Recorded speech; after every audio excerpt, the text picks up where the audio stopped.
Bits and Bricks. Welcome to Bits and Bricks, a podcast about all things Lego games. I'm Ethan Vincent. And I'm Brian Crecente. Together, we look back at the rich 25-year history of Lego games, chat with early developers and seasoned studios who have all tackled the creation of video games for one of the most popular and respected toy companies in the world, the Lego Group.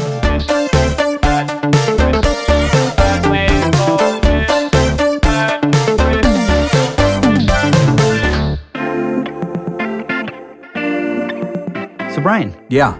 Today we're going to be talking about some exciting news to hit the world of Lego bricks recently. It's SEGA's iconic blue blur, Sonic the Hedgehog, and he is getting his very own Lego theme set. Yeah, I couldn't be more excited. This actually isn't the first time the diminutive speedster is getting a minifigure of his own, though. He showed up as an expansion pack with Lego Dimensions, but this time around, it's not just going to be him. That's partially tied to the way this all came about.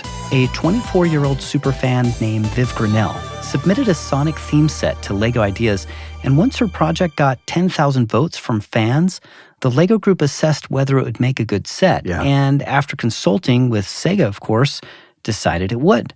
So they've greenlit it for official production and release. Yeah, one of the things I really love about this set that Viv made is that it's not really based on the original Sonic the Hedgehog.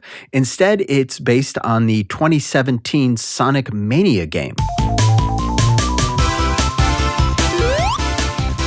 Cool thing about that game is that its development was actually led by this guy named Christian Taxman Whitehead, who is a developer who got his start creating a bunch of Sonic the Hedgehog fan games. So his work, which was so well received by not just SEGA, but a bunch of fans of Sonic the Hedgehog, ended up leading to him getting a job from SEGA, who hired him to make these sort of smartphone ports. And eventually, they brought him on to lead development on Sonic Mania, which was meant to be this sort of, I guess you could call it sort of a combination of a look at the classic Sonic and sort of updating him. So Sonic Mania, when it came out 2017, went on to become the highest rated Sonic game in the past 15 years. Wow. Okay, so this is kind of meta, right? There's a Lego brick fan creation based on a SEGA game fan creation. Is that right? Yeah. I mean, that's exactly right. And while the Sonic Mania Green Hill Zone fan set that was made for Lego Ideas isn't a Lego video game, it's so much up our alley here at Bits and Bricks, we decided to do an episode about it. And we were lucky enough to interview folks from the Lego Group, from SEGA, and even the fan creator, Viv Grannell. Yes. And so we're going to dive straight into this first section, looking at the Lego Ideas creation process, and who better to talk to than Samuel Thomas Liltorp Johnson, Samuel Johnson, who is the design manager on the Lego Ideas line. But I also have to add here, Brian, in addition to reviewing Lego fan creations, Sam is an incredible designer with the Lego Group who has helped design several Lego themes from Lego City to Lego Ninjago, Lego Harry Potter, and Lego Jurassic World. I mean, just an immense amount of sets he's been a part of and helped design. So let's go ahead and dive into our first conversation here with Sam.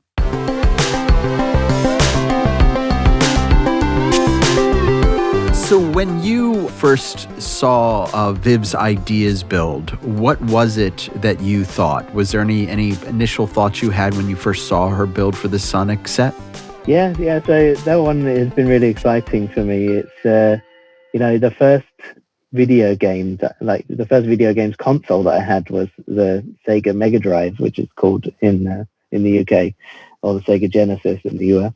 I had the Sega Mega Drive, which my dad bought for me, and the first game I had was Sonic the Hedgehog. So immediately that kind of childhood connection kicks in, right? And you have all these nostalgic feelings of, I really hope this goes through, and I really want to be a part of it if it does. And then I had this dread of, well, how are we going to make Sonic? How are we going to make Sonic the Hedgehog? And because we had Lego Dimensions that came out some years ago now, and that's also finished and gone. And I was just, wondering, does the Lego Sonic still exist? Can we still bring him to life? So that was a, kind of scary feeling that I had of like, well, if we say that we can do it, then we need to have Sonic. You can't do the set without him. Right, absolutely. Was there anything in particular about her build that stood out? Yeah, I really like how it's kind of charming, the build. It's not very complex in its build, the same way that we sometimes get the medieval blacksmith that just came out, where it's this really elaborate build to create a house. It's really simplistic. It's so much in the vein of the actual video game itself, where it has this kind of colorful charm to it, and it's not overcomplicated, which I really loved. Sonic has this real geometric design to it, where the landscape is very stripy, and you have these like square patterns on it, and it was really like visually it was all there, and which I was really happy about. Bright colors and just really fun to look at. So Sam, in looking at this set, in seeing this fan creation, what would you say was there in particular about this creation that really won the team over? I think something that was really winning for us was the way that Viv presented it. It was really kind of naive in its way of being presented, with having hand-drawn details on, where some people try really hard to replicate the exactness of maybe a Star Wars spaceship or something like that. But she's really gone into this level of, I really want to get my ideas out on the page, and you can just really see her like thoughts from her brain splashing onto the page, where it's really fast and it's really but it looks exactly like how you would want Sonic to look. It's simplistic and colorful, but the team was really just excited about it's a really cool gaming IP that Lego Dimensions had back in the day, and never really took advantage of how cool it really is. So we're really hoping that by taking it on, we can really give, something that everyone has really been wanting for a really long time. Well, I think personally, it's so cool that this is a set that's not just based on Sonic, but specifically on Sonic Mania, which in and of itself was a fan sort of creation. Was that something that you liked, or in terms of which Sonic she chose to go with? Were you happy with that decision? Yeah, so her choice of Sonic Mania, it really is a bit of everything from the whole Sonic world. That game, it has the fan background to it, where the fans have been helping to create the game, and just have hands in nearly every aspect of it. But then it also harkens back to the origins of Sonic, where it came from and what everyone has grown up with or experienced over their life. Maybe you didn't start off with the original Sonic. Maybe you came in as it became more 3D, and it has a bit of everything in it, this game. So I really think that it was a great choice for her to go with that. And it really speaks to the anniversary, the huge 30th anniversary that Sonic has coming up very soon. Right. Yeah. No. Obviously, that's great timing. So once you all have looked at a project that has received 10,000 votes, and then you accept it, what is sort of the next step? What is the process of taking this idea creation and turning it into an official Lego Group release?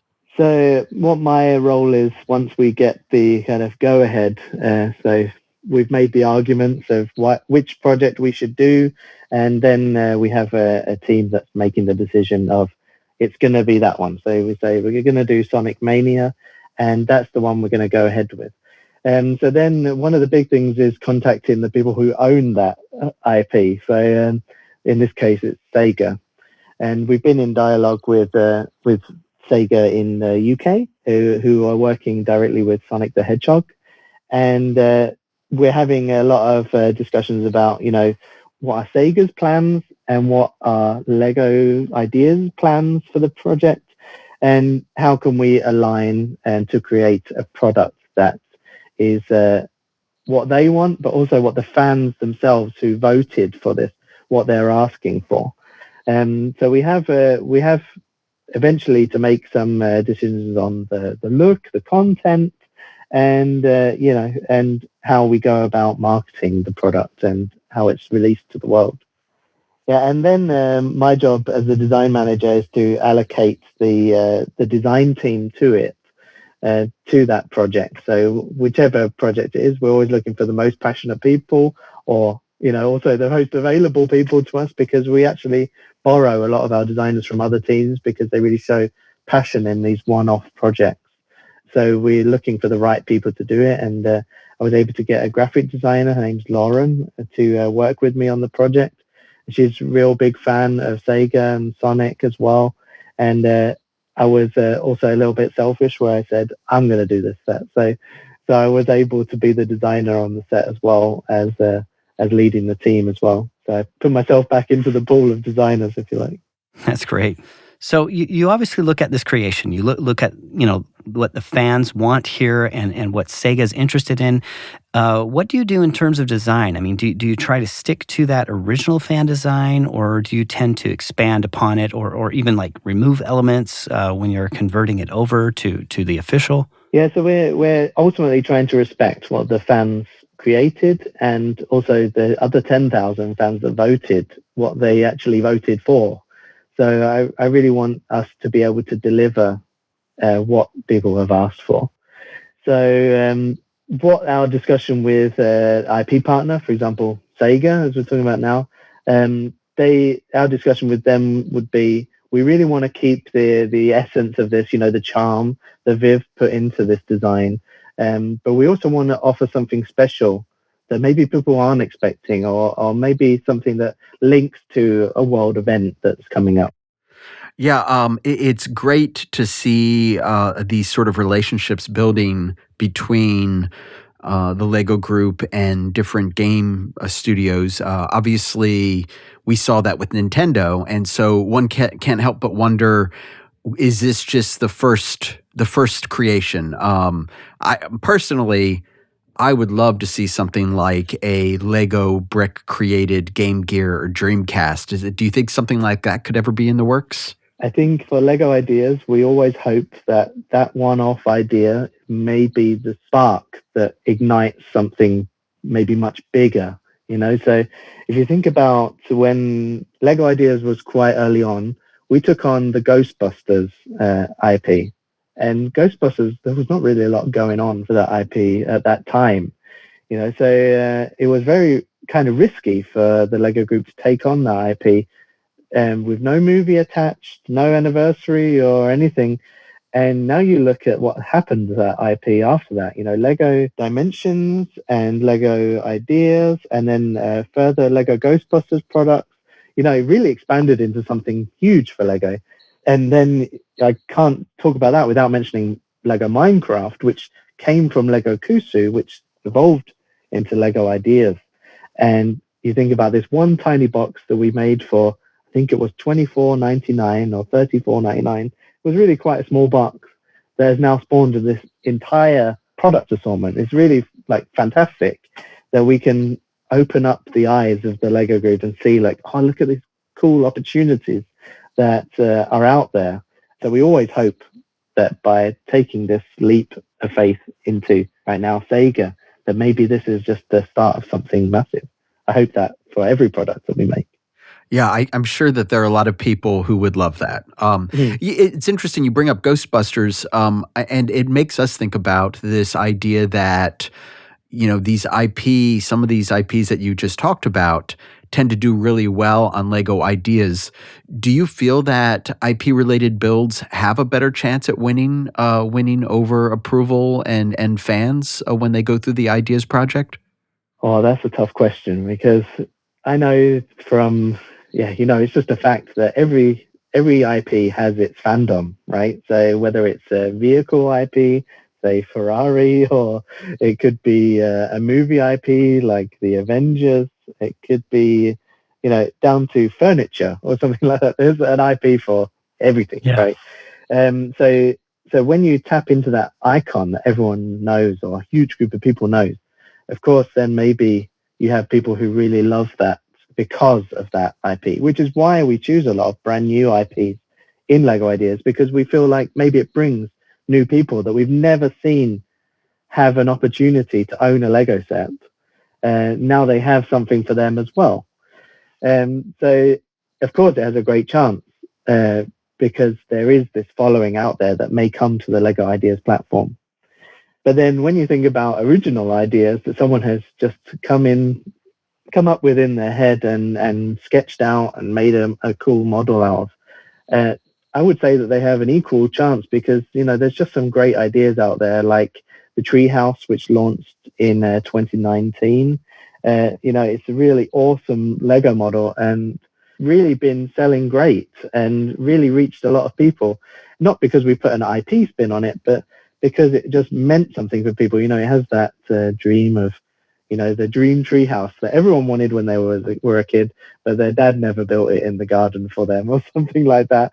And so we have a very strict process of the Lego Ideas review gates that iron things out and make it equal for everyone that reaches 10,000 votes. So we're looking at lots of different criteria. But then when you think about just on the platform itself, that there's many ideas that we have never even thought of ourselves, like a musical piano. We've never even thought about doing that as a Lego set, but 10,000 people showed us the way to do it. And that was really cool, that people see, oh, I really like music, and this really shows me something special with Lego. So if you have an original idea and it has that kind of special spark to it, I would say it has as good a chance as anyone. Do you have a favorite among the ideas sets that you've either worked on or you've seen released? Yeah, I mean, I don't want to be biased to any of them because I really think Lego Ideas has such a strong product assortment. It's just all kinds of crazy things. I'm super proud of Lego Voltron that we launched back in, I think it was 2017, where it is before I was working permanently on the Lego Ideas team, where I was working for a team called Lego Nexo Night. Yeah. Back in the day, if you can imagine 2014 or when that came out, I think it was 2016, Nexo Nights was launched. And the design lead on Lego Ideas at the time, Tara White, actually, which I believe you've interviewed her before. She works on the minifigures team. She was walking around my area and talking to the people who like to make Lego robots as their hobby. And she was showing them a picture of this Lego Voltron model that was made by a guy called Lendy, and asking, like, what do you think? Do you think we could do it? And everyone's like, nah, I don't think so. I mean, look how big it is. It's never going to stand. It's never going to be stable. And then, hey, it has this huge transformation where it has to split into 5 lions. And I was sitting there listening to this conversation, and I literally just went to her and I took the piece of paper out of her hand and said, give me that. I'll give you a Lego Voltron. And so I made myself the designer on it right there and then. I said, I will give this to you. And I couldn't do it. I was not good enough for it. I really tried my best, and I took it to like a forum where we talked about, would it be possible with all this weight and this structure and everything? And I showed them how I imagined it working, and I had a kind of working prototype, if you like, but it just wasn't there. It wasn't stable. And then I had this guy who was relatively new to the company. His name's Neek. He was hanging around my desk like, is this a real product? Is this going to be a real thing? And we were trying to keep it secret from everyone, but you can't really hide a 40-centimeter robot that sat on your desk. It's like, you can't really hide that. So I ended up just saying to him, I can't do it. I'm really struggling. And he said to me, do you mind if I try? And so we got together and we tried out some different ideas. So we had it in all different sizes and proportions to try and realize it, to make it for real. And then I went on summer holiday with my kids. And when I came back, Nick had nailed it. He'd really done a great job, and he got it to work and got it to be stable. And then it ended up on the shelf. So really proud that we managed to do that. Wow, that's awesome. And I think another one that I'm really happy about is Lego Doctor Who, which is from 2015. I think it's quite a while ago now. Yeah. That's the first Lego Ideas set that I designed. I was looking on Twitter at the time, which it's like old days of Twitter now. But, and I saw someone posting about that Lego Ideas submission before it had reached the 10,000, saying, how cool would this be? And he tagged all these actors who had played the Doctor in Doctor Who. Wow. And one of them actually responded to him saying, that would be awesome, but only if Sam Johnson gets to be the Lego designer on it. Nice. And you're like, that's crazy, right? So I screenshotted that statement and I sent it to the Lego Ideas team. And I said, hey guys, even the Doctor wants me to be the designer on Doctor Who. How can you say no to this? That's great. And, they had other people approach them, say, I want to be the designer. I'm a big fan. And I'd send them, the Doctor wants me to do this. And so I got the gig to design the product, worked with BBC on how to design it. And then it was later that I actually revealed to them when we were writing the story for the build instruction was that actually this actor who played the Doctor in Doctor Who, his name's Paul McGann, who played the 8th Doctor. Oh, right. He's actually my uncle. Oh, wow. So you played everybody. Yeah, exactly. Total insider card. That's a good one. That's great. That's awesome. I think I just got a really good insight into the process. And I'm not talking about this really fun nepotistic moment, but I'm talking more about like this idea of how intricate and complicated and interesting it is to, first of all, have designs come in that maybe stump you, right? Where you go, this is amazing. How did they do this? And immediately, I guess there's an impulse to dismiss, right? And say, this is never going to work. Structurally, it doesn't work. It's not really within the Lego DNA, all this stuff. Yeah. But it is interesting once the designers then go through that process and break it down and kind of maybe, for lack of a better analogy in music, like transpose it into like proper Lego DNA, then it starts working and coming to life. I find that so fascinating, Sam. Yeah, I think, it's not just only Lego Ideas where this happens. I imagine that all those designers working in Star Wars, every time they see one of the new movies, they're like, oh no, look at that spaceship, because, it could be, real crazy shape or something like that.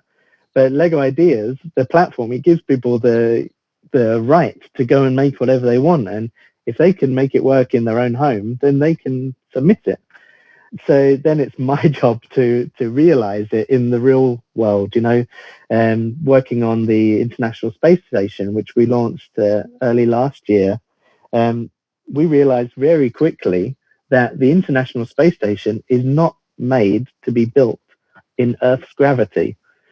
So it was very difficult to make that structure, even though the model is a miniature, to make that structure where it's very heavy weights, very huge solar panels on each end, to make that work in Earth's gravity. So that was actually a huge challenge for us to stop it from snapping in half and all this kind of thing. Wow. So there's just, the Lego group has very strict stability guidelines and quality guidelines, and we really want to meet those every time. So we're really trying our best to do our diligence in making great techniques for building, making it fun for everyone to build, and also in Lego Ideas, we're just daring to make something that's a bit more off the wall and a bit different, and really not just another model, but like a whole experience. It should be an experience from the minute that you purchase the set, or even pick up the set on the shelf, to opening it, to building it, to enjoying the build, to enjoying it on display in your house, and then maybe even smashing it again at the end. That's awesome.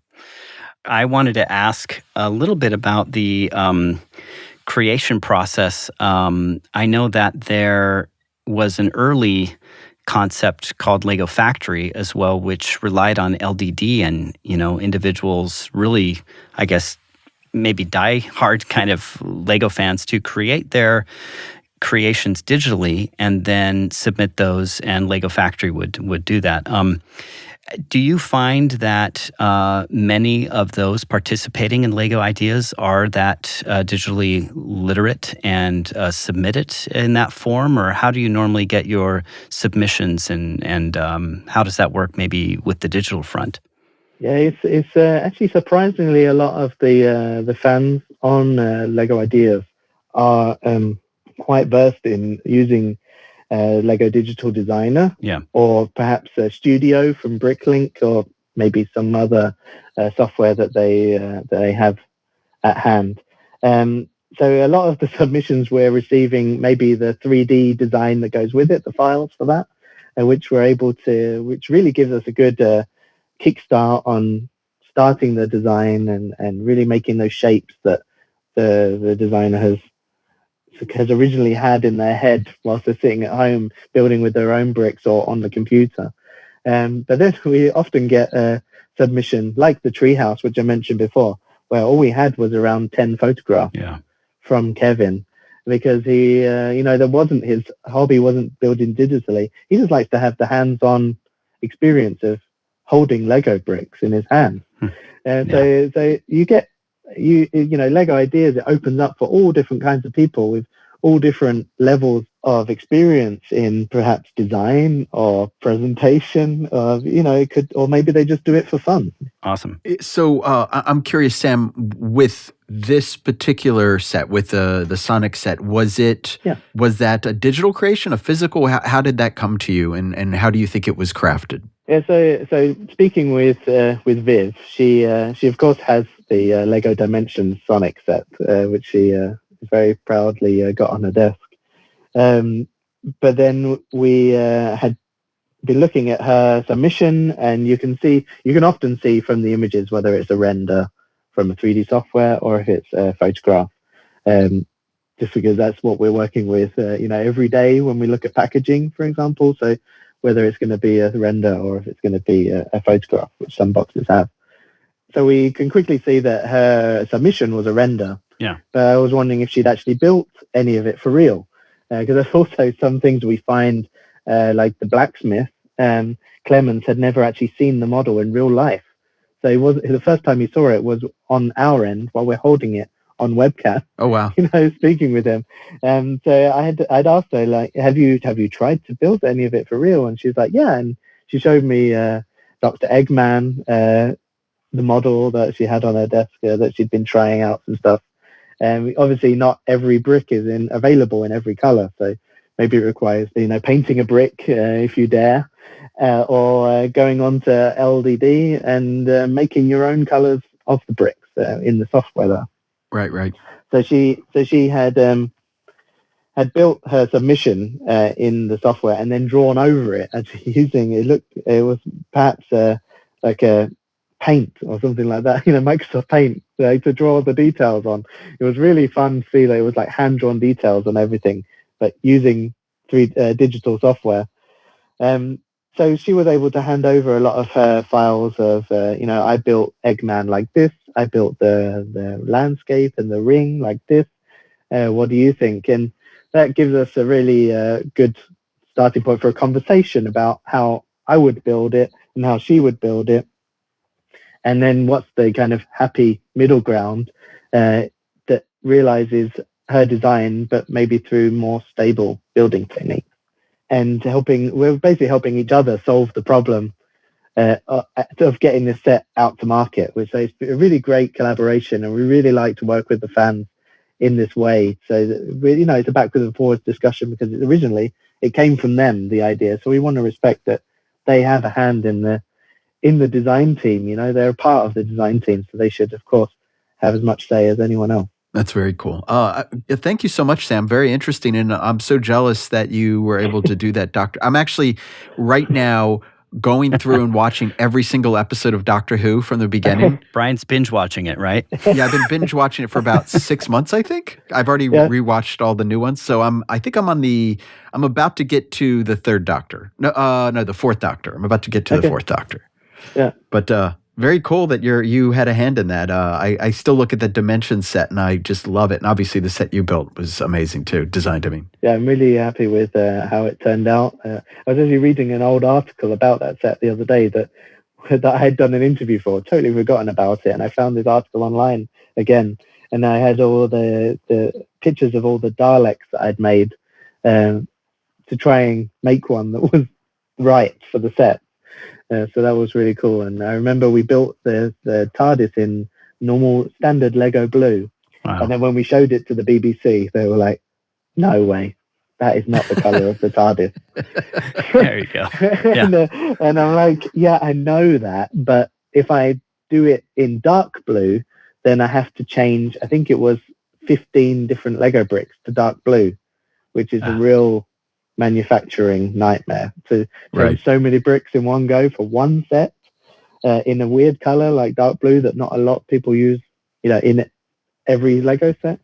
And so that was just like, oh no, I'm going to, someone's going to kill me when I do this. So, it was, you're at the kind of, at the IP partner there, like with them and their requirements, right?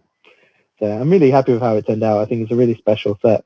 And maybe once in a lifetime, right? And it's retired now. Do those ever come out of retirement, or are they, once they're retired, that's it? It's very rare that you see a Lego set come out of retirement that isn't like the Taj Mahal or something like that. Yeah. So it could be that I was my once in a lifetime Doctor Who TARDIS set. So. Well, Doctor Who came out of retirement, so maybe the set can too. It could regenerate into a new Lego set, right? That's awesome.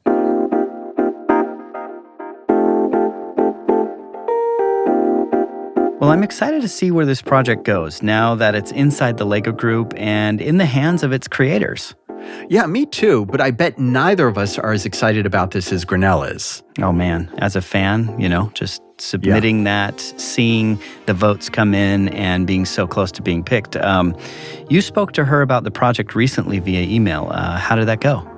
Well, Viv Grannell is amazing. Mm-hmm. You have to understand that the process of getting a Lego idea accepted as an official release can be really arduous. Mm-hmm. It's a process that includes a lot of these meetings behind the sort of scenes meetings between the person who created the idea and the Lego group. And they end up getting a lot of small updates just to kind of keep them in the loop. So Viv told me that she was expecting sort of another sort of incremental update back in 2020 when the ideas team invited her to a meeting. So she said she shows up thinking that this was going to be this, tiny thing. And as she put it, she was bamboozled. She said they actually told her the project was greenlit, and she was beyond ecstatic. And to quote her, she said, "I'd been effectively holding my breath since it became obvious 10,000 people were going to support it. So having a sense of certainty on the outcome really helped." That's awesome. That's cool. Did she say why she decided to do a set based on this particular video game character? Yeah, she said that Sonic is a series near and dear to her heart, and in her words, she said it's in a vibrant and earnest world that's not afraid to experiment, perhaps to dangerous degrees. Mm-hmm. But what is a life if not lived on the edge? Coupled with the fact that SEGA is not only tolerant, but encouraging regarding all kinds of fan works. She said she grew up experimenting with the creative play of the Lego system. So she was really a longtime fan of Sonic and felt like these two sort of melded together well. So she when she started looking at what she wanted to do and decided on Sonic, one of the first decisions she made was that she wanted to work with what is now considered the classic Sonic, which is the green-eyed Sonic. Mm-hmm. But she also wanted to include something from the modern version of Sonic the Hedgehog in the Sonic the Hedgehog games. So that was this idea of bringing in Dr. Eggman. And of course, the backdrop for the minifigure and the figure you would build is the classic Green Hill Zone. And that was chosen, she said, because she feels it is the quintessential starting point of Sonic's many adventures. So working on this project, she actually started back in 2016, and then it was launched on Ideas in February 2019. Wow, that's quite some time there. Yeah. What's next for Viv? I mean, does she have plans for any other project ideas in particular, maybe ones based on video games, or is she going to continue that trend kind of? Yeah, I asked her about that, and she said she was actually working on as she put it, a low-budget junkbot pitch based on that classic Lego.com game that so many people love, and I know you and I have talked about. But then she was surprised to find that Junkbot actually appeared in the official Haunted House set. And that kind of took the wind out of her sails for that set, at least.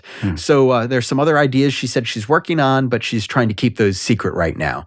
Of course, she's also a huge fan of a lot of the other LEGO Ideas video game creations out there, including that amazing Metroid concept that's been making the rounds recently, as well as Legend of Zelda Castle and Portal 2 and Earthbound Mother sets. And I know, Ethan, you and I have talked a lot about these. They're just amazing creations.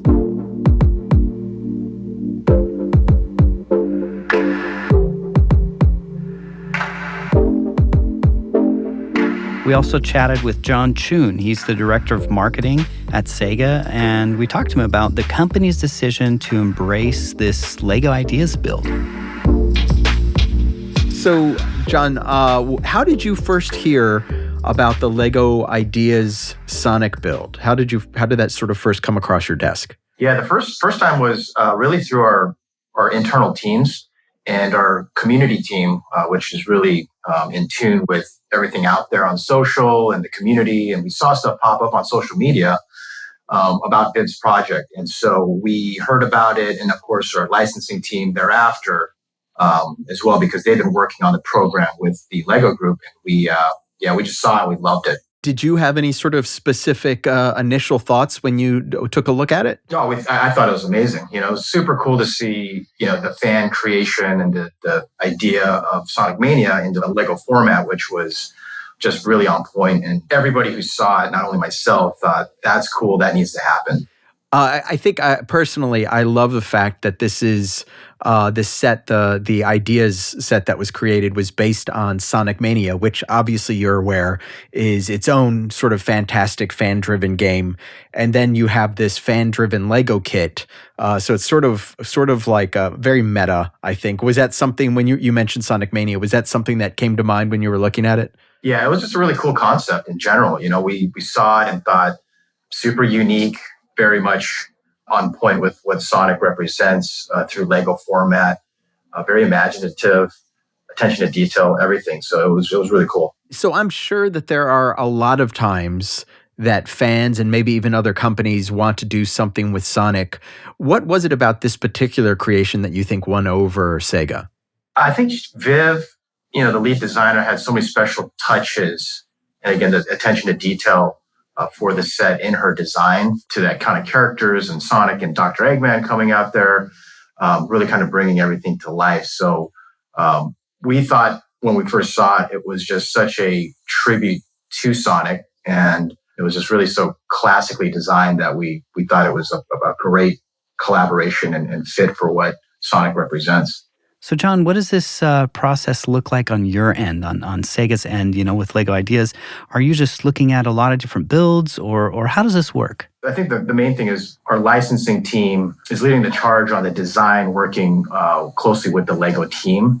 And so we see concepts, we see the product being developed, but really it's really a collaborative process where our team, as well as the LEGO group's team, they're working hand in hand on the design from the very beginning. And of course with Viv to really bring it to life. So what about the LEGO group do you think makes for a good match with SEGA when it comes to both of your brands? I think the LEGO group is just such a recognizable, iconic brand with a name that, everybody, out there really kind of knows. But also the product is so great with the commitment to the quality of over the years. And it's really about creativity and encouraging innovation. And so I think SEGA also strives to do similar things with our core values for our products and what we're trying to bring from an entertainment standpoint. So I think because of those things, we make a good fit, in my opinion. And I think hopefully that will, again, lead to, more things in the future. Do you, kind of getting back to the design of this particular kit, I think like what Viv has said is that she wanted to sort of blend sort of the modern era with some of the retro memorable moments of Sonic. Do you think that Green Hill Zone is sort of the classic, in your mind, the classic Sonic, or are there other zones that you can think of that would have been a better match or as good a match? Yeah, I think Green Hill Zone is definitely one of the most recognizable and classic, things that Sonic has to offer. just from the world standpoint. So the fact that it naturally, happened that way organically, I think worked great because Viv is, she's a super fan, and I think she, did what she wanted to do in her design, which just pays tribute to, classic Sonic and the past Sonic designs from the game, which is, I think it was just a natural fit. Do you have any sort of favorite elements of Sonic that you'd like to see either appear in this set or some future Lego creation? Yeah, I think just the characters, all the different characters, from over the years, whether it's classic and modern. But Viv and what the set right now has to offer is pretty cool because it does have, we talked about Green Hill, it's got Eggman and a few different characters. But I think the universe is so rich with a lot of various characters that I think offering that in the future would be cool. Excellent. Is there anything else you'd like to add about this team up? No, we're just super honored to be able to participate with with Lego Group on this collaboration in celebration of the 30th anniversary for Sonic, and we're really excited to see it come out. How fans respond and what the response is going to be in general. But we're just thankful for the opportunity that it's here and it's ahead of us. So thank you to everybody who made it happen. We're actually, I should note, we're recording this before the announcement hits. Do you have any sort of expectation for how fans, do you think people are going to be completely surprised by this? I think because there's been some history with, Sonic and Lego in the past, it's not going to be a complete surprise, but I think it's going to actually, it's going to make people go a bit crazy. This brand's coming together. It's going to be, I think, a great surprise. What are you going to do when you get to have this set and put it on your desk? Are you excited to have this Lego iteration of Sonic the Hedgehog? Yeah, for sure. I'm going to give it a special spot. Not sure exactly how big it is. I've seen the pictures and some of the specs, but definitely got to make space for it because it's, it's going to be awesome. Well, thank you so much, John, for joining us. I really appreciate it. And I, too, am very much looking forward to having a little Sonic sitting on my desk. Thank you, guys. Appreciate it. Thanks, John.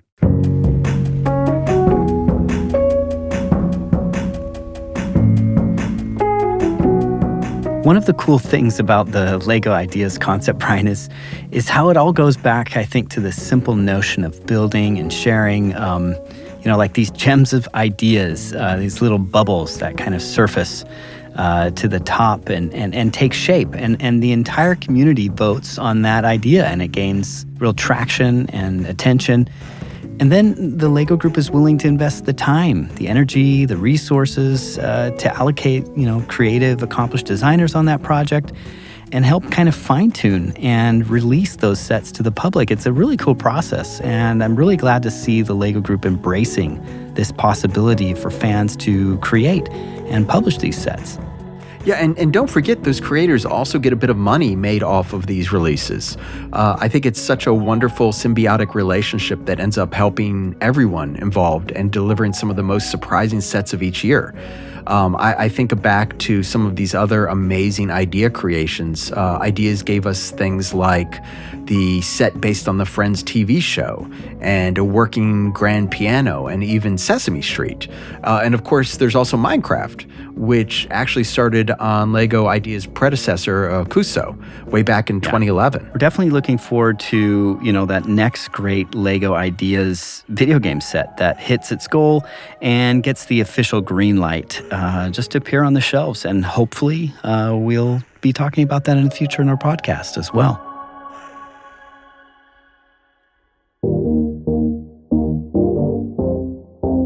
Bits and Bricks is made possible by Lego Games. Our producer is Ronnie Scher. Your hosts are Brian Crecente and Ethan Vincent. Episode producing and editing by Ethan Vincent. Writing by Brian Crecente. Mixing and sound design by Dan Carlisle. Original music by Peter Premer and Henrik Lidstrand from the award-winning game Lego Builder's Journey, which you can play on Apple Arcade today. We'd like to thank our participants, Samuel Johnson and John Choon. We'd also like to acknowledge the entire Lego Games team, as well as the Lego Ideas team, for their great support. For questions or comments, write us at bitsandbricks@lego.com. And as always, stay tuned for more episodes of Bits and Bricks.